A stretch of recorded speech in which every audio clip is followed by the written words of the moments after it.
Hey guys, the following video that you're about to watch is a candid conversation with my friend Becky Randolph, who also has spina bifida. Enjoy the conversation as we talk about spina bifida. Perfect. Hey, John, thank you so much for sitting down with me to discuss disability and to share our stories. Thank you for allowing me to work on this with you. I believe this project is going to inspire others who are working on their stories. So let's go ahead and introduce ourselves and then we can go on. How's that sound? That sounds great. My name is Becky, and I have spina bifida like you do, John. And for those who don't know, spina bifida is a birth defect where there is an incomplete closing of the spine. That just means there's a hole somewhere on the spine that surgically uh, gets closed after birth. The further up the hole is on the spine, the more paralysis there typically is. For example, my hole is L4, L5. So I don't have any paralysis in my upper body. My hole is located at the L5S1 junction adjacent to the top of my bottom. So I, like you, have no movement or feeling below the waist. Right, right. Yeah, yeah. They're basically in the same uh place. Yeah, basically. When you were diagnosed with spina bifida, were there any additional diagnoses that you were given? Hydrocephalus that caused excess fluid in the brain, so I had a ventriculoperitoneal shunt catheter placed about 2 hours after I was born, which relieved that pressure. Thank God I haven't had any issues with that shunt in 18 years. Yeah, same here. The only thing I was diagnosed with other than hydrocephalus was symptomatic Arnold Chiari. To date, I don't believe I've been formally diagnosed with Chiari. Yeah, we were told that all SB patients have Arnold Chiari, but only about 10% have a symptomatic Chiari, and I fell under that 10%. This is what caused me to need three brain decompression surgeries. Ouch. Can you explain the difference between symptomatic and asymptomatic Chiari? Yes, absolutely. So, both types of Chiari means that a part of the brain grows into the spinal cord. But most people with spina bifida do not have a symptomatic Chiari. Um, and those who do have a lot of problems with breathing, difficulty swallowing, and choking um, uh, based on the part of the brain that is affected, that part of my brain that controls all of that. Uh, so that's kind of those are the symptoms that affected me personally the most. And this is also why I was put on a ventilator as an infant, and I had to have a feeding tube put in because whenever I ate or drank anything, it would go straight to my lungs. It also sounds like you have GERD, a fancy term for acid reflux disease. I have it. My mom had it. My brother has it. My sister has it. Yeah, yeah, I think it is a very similar issue with very similar symptoms. Does it burn when you cough after eating something? Yeah, yeah, kind of symptoms like that. If I consumed a lot um of liquid or food, it went it would go to my lungs and then I would feel uh symptoms like that. This was caused by my dysphasia, which all that is a fancy term for the weakness in my throat muscles. I've never heard of it. but I looked it up and I'll add the research I found in the description. Perfect. You said that you had hydrocephalus. How was that treated for you? After the placement of my shunt, I have had subsequent revisions and replacements. And as of recording this in October of 2025, no further issues were reported with this shunt device. As I said earlier, 18 years since that last happened. Oh, praise God. That's fantastic. I've also been blessed that I didn't need to do have revisions done for my for my shunt. But I'm curious about what it was like for you growing up. What was it like going to school? I was held back during my pre kindergarten year due to multiple hospital stays in such a Mm-hmm. short amount of time. This carried over into my first and second grade years. I was making multiple trips back and forth to Jacksonville to attend clinics with the spinal surgery team. And educational setting in my county was non existent for somebody with my condition. I was Mm-hmm. basically stuck in the special education department or forced to be removed from the school entirely, as this was the Yeah. late 90s, 1997 to be exact. Yes. And they even had difficulty finding a closer wheelchair bus to transport me. The nearest city was 30 minutes away to the north and only had a handful of wheelchair buses.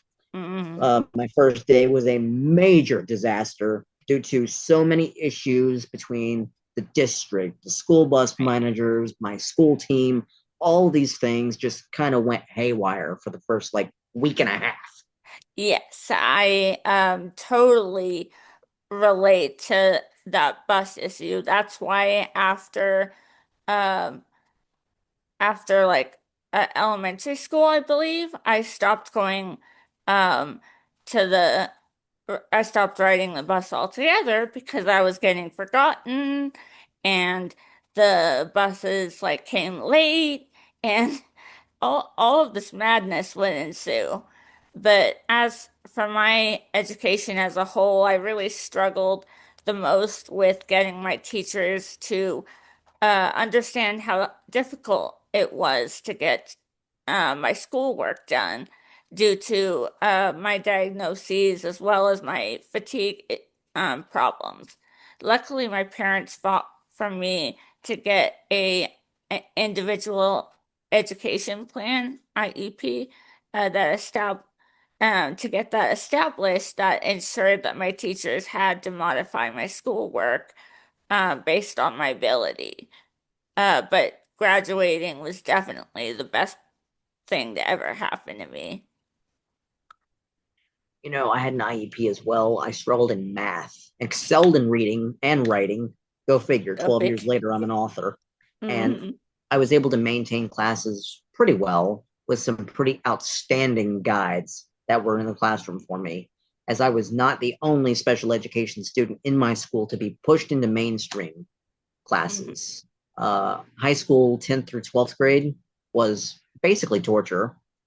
Hmm. And if it wasn't for the IEP plan that I had, I would have given up and said, I'm not doing this, and walked out, giving the whole county a piece of my mind. I Right. graduated with an Option 2 special diploma, and I attended GED classes for a few months, Hmm. failed the test twice, and once again said, I'm done. I went home and started doing YouTube and writing. And it wasn't until 2020 during the pandemic that people Hmm. finally started seeing me for who I was, a Hmm. person with a different ability, a brain that could comprehend, and abilities other than smashing myself into walls for fun. More on Yeah. that later, by the way. I signed on with the American Red Cross and did 2 tours of volunteering from my home.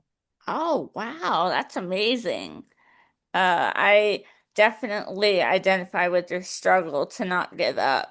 There wasn't really anything that I particularly excelled at in school, but like you, I had access to guides and study halls that I was a able to use.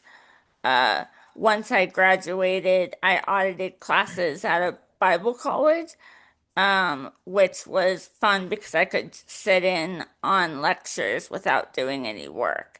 But I definitely understand your feeling of wanting to give up. because me and my mama both thought that uh, before final before we finally received the the help that we did. But I I'm glad that we both got to experience going to college classes, you know. Besides school, how would you describe your home life growing up? Actually, my connection cut out, and I completely didn't say, but I signed up for a program for one of the local colleges out here called PALS.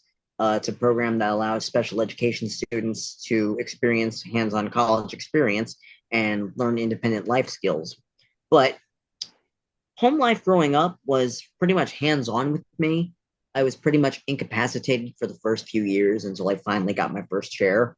Dad Mhm. worked part-time, well, full-time really, as a roofer until a major accident sidelined him for a year and a half with a Mhm. broken back and an almost fully amputated foot. My fragile health and multiple complications forced my mom to have to pull double duty while also tending to my toddler younger brother who was born in 1995. Mhm.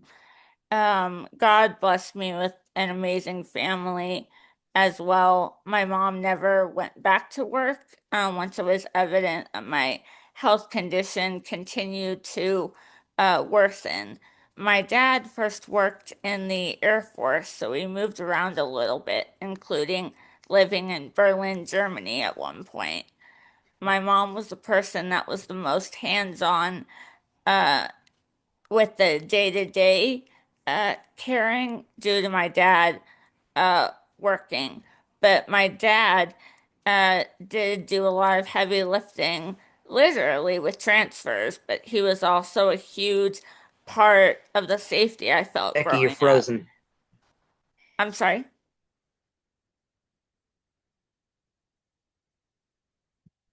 Yeah, I think it cut out.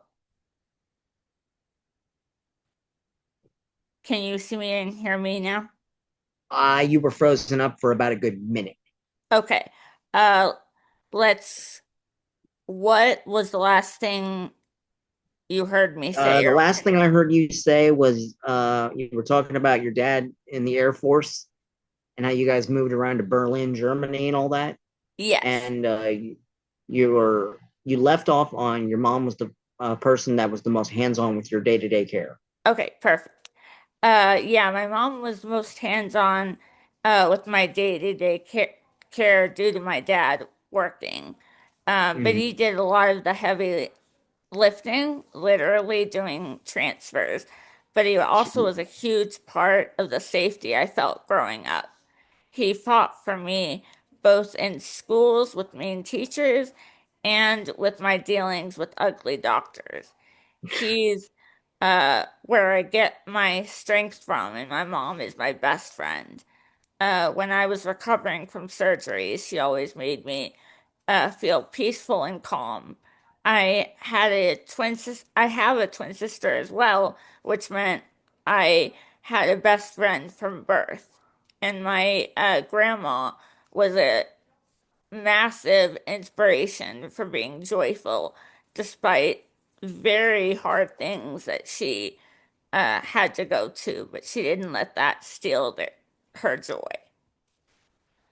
Um, but did you ever have government funding or assistance growing up?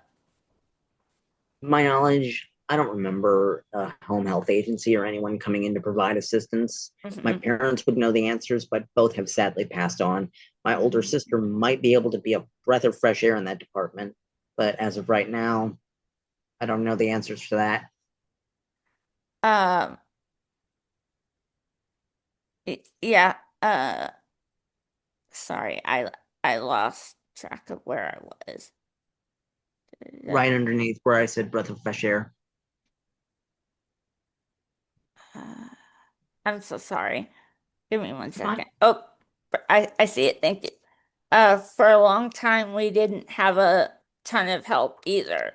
It wasn't until my mom was literally on the phone crying because I needed someone to help me with my care during school hours, and the school nurse was not being helpful at all. My mom even considered homeschooling me, Mm. because my chronic pain was so bad at this point. That's when we learned about the home health nursing, and it was literally a real lifesaver because it proved to the school that I needed significant help because of my conditions. Can you possibly dive a little deeper into the care you received? Of course, yes. The main thing that my nurse did while in high school, while I was in high school, was give me pain medication and help me when I needed to use the bathroom. But I also needed her help to use a suction machine that I had because of my choking issue. So she would always be not that far off from the class that I was in, Right, and I could always come out and meet her if I needed meds or if I needed something. right. So basically, you had kind of the same help that I did, except my people couldn't give me pain meds at all. Right. Yeah, yeah, that's correct. I was very fortunate and blessed to have her in a time where I felt like I didn't have anyone at school that was looking out for me. How would you say having your disability shaped your outlook on life? Do you have a, a specific philosophy or something you've learned along the way? You know, life is fragile. Treat it like you're gonna die soon. That's my motto. That's what I've kept with all these years. That is definitely a good one. Mine would be that in order for me to be happy, I had to choose joy and not wait until something made me happy. That's what my grandma taught me. She is German, and during World War II, she was put in a Russian concentration camp. And the only reason her mom, and her aunt escaped was because a guard helped them escape. So, she really helped me uh, to realize, if she can choose joy, then I have an obligation to choose joy. Um, and that's kind of uh, what guided me. What were the things in your life that shaped your personal philosophy? You mentioned about life being fragile. Multiple times in my life, I've stared death flat in the face and have been mocked for being alive. Nobody Hmm. even understands, really, except for very few people, what exactly I've gone through over the past 30 years to get where I am today. I even Right. poured out my soul about it in my own book. Yes, and it is a fantastic book. I'll put it in the description. Thank you. Um and I've definitely have hundreds of times in my own life that has brought me very close to death. Being septic 3 times and just overcoming surgeries and things uh that it was a miracle that I survived. Um, did anyone in your life help support that way of seeing things, or was it mostly shaped by events? Mainly through life events that got me to where I am today. When you've gone through a lot of medical ups and downs like us, uh, you see how being alone can be what shapes you the most. I identify with that as well. Um, I'm curious though, about your history, um, mental health wise. Was there any struggles that you particularly had? As you said, I have to agree. Mental health has been a major struggle since the pandemic and losing both parents 2.5 years apart. I knew mom was going to go. I had no idea my dad was going to go so soon. And when he started his decline, I told myself, well, John, here we go again. When he eventually passed, it was just like a major blow to not only my self esteem, but myself as a whole. Just, I felt obliterated like nothing existed. I went into a deep depression and said, basically, screw it. Screw this. Right. Well, I'm so sorry for your loss. I know exactly how that feels. Thank you. My grandma actually died in 2020 as well, and she actually died um, last week, I believe. It would be 1 year since she's died. But my mental health journey was always tied to my chronic pain. That was what triggered my depression. So when I finally got on pain medications, my depression thankfully lessened significantly. I struggle today mostly with anxiety, Mhm. and my counselor is a huge part in how I'm able to manage it. My boyfriend, now fiance, has had a big part in my mood in general as well. That's amazing. It Um, really is. right now, what would you say your hobbies and passions are in life? I know you said uh that you're an author. What inspired you to become a writer? Becky, everyone has a story to tell, and that's what inspires me every day to continue writing and telling my story because I've been through hell and back to get where I am today. I always say everybody has a story to tell. Your story's like your thumbprint, it's unique to Yes. you, it can never be changed or reproduced. Yes. Amen. Uh, yeah, that is incredible. I feel like a lot of people will go their whole life thinking, "Oh, I don't have a story that's worth telling." Mm-mm. You always have a story to tell, no matter what.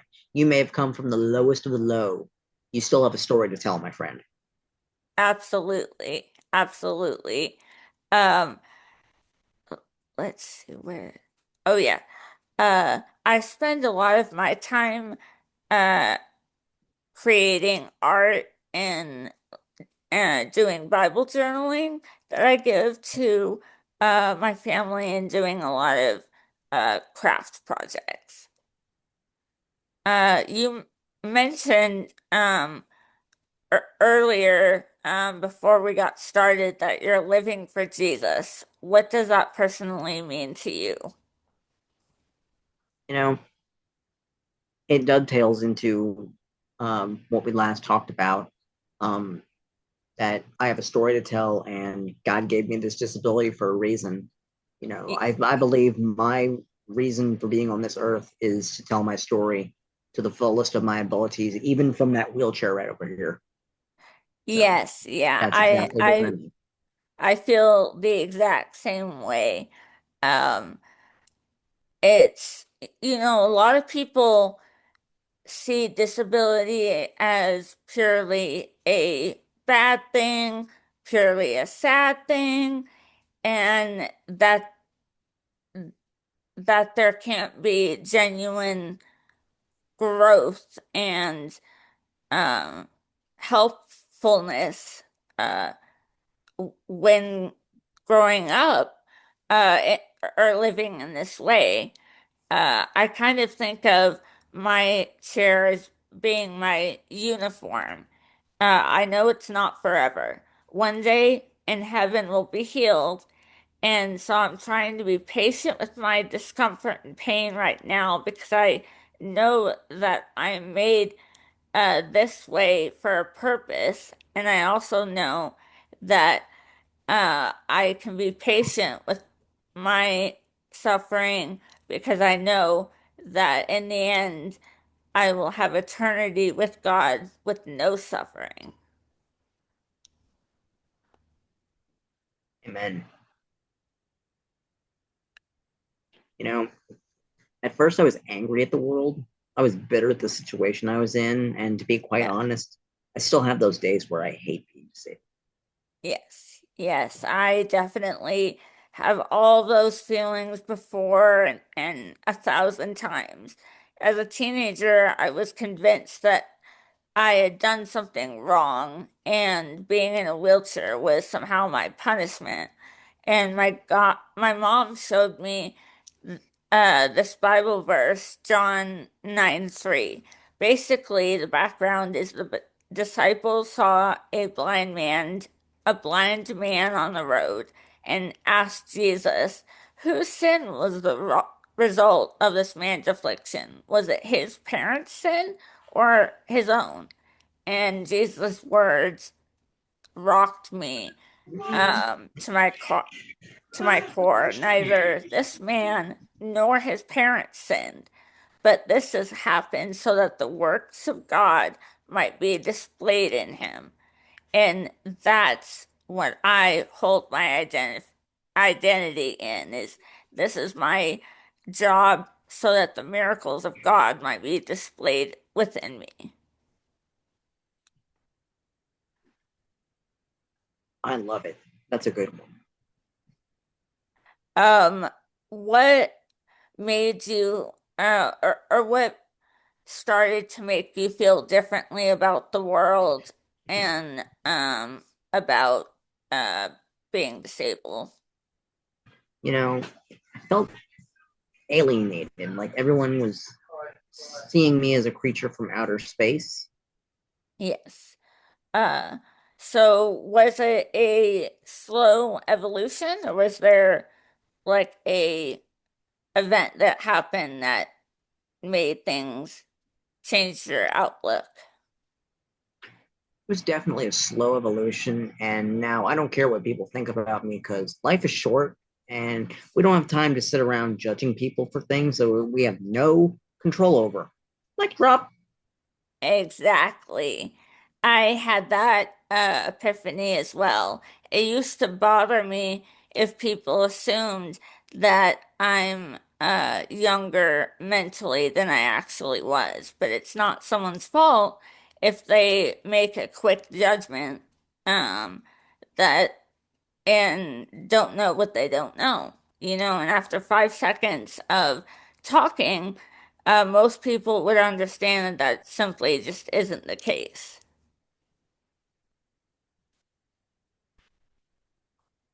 Thank you. That was the crescendo to wrap up this video. Lastly, what are the projects that you have worked on maybe this year or in the past, um, recent months? I started cooking on my own about a year after my mom passed, and I got one of those tabletop electric cooktop thingies. Uh-huh. And I started dropping recipes on Facebook and soon wrote and published a series of cookbooks, which I later went in and fully published using the same online publisher that I used for my several titles. And I also started YouTube in 2020 and haven't really stopped since. That's so cool. I love how your writing transcends genres and mediums. Uh, I also know that Becky, you just because my legs don't work doesn't mean I'm not capable. exactly, exactly. I know you also have done a workbook type book in the past. Is that correct? Yes, yes, I have the No Limits writing book. Yeah, that's amazing.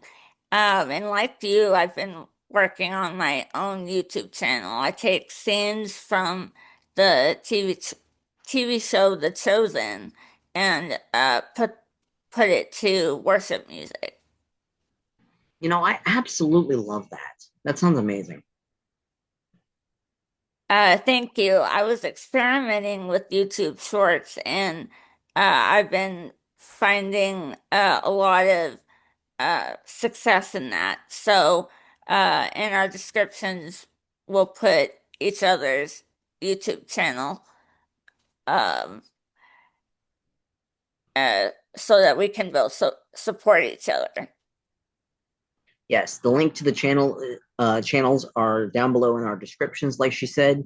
Thank you so much, Becky, for collaborating on this video with me. I had so much fun. No, thank you. I had a lot of fun, and I'm excited and hopeful that sharing our stories will impact those whose stories are similar, and hopefully they'll feel seen and encouraged that they're not alone. I have to say, collaborating on a YouTube video about spina bifida can be both impactful and educational, especially if it raises awareness, promotes understanding, and gives voice to those affected. Here are several collaboration ideas across themes like storytelling, education, advocacy, and lifestyle.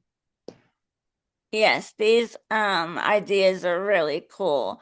If others find these inspiring, please tag us so that we can see them again.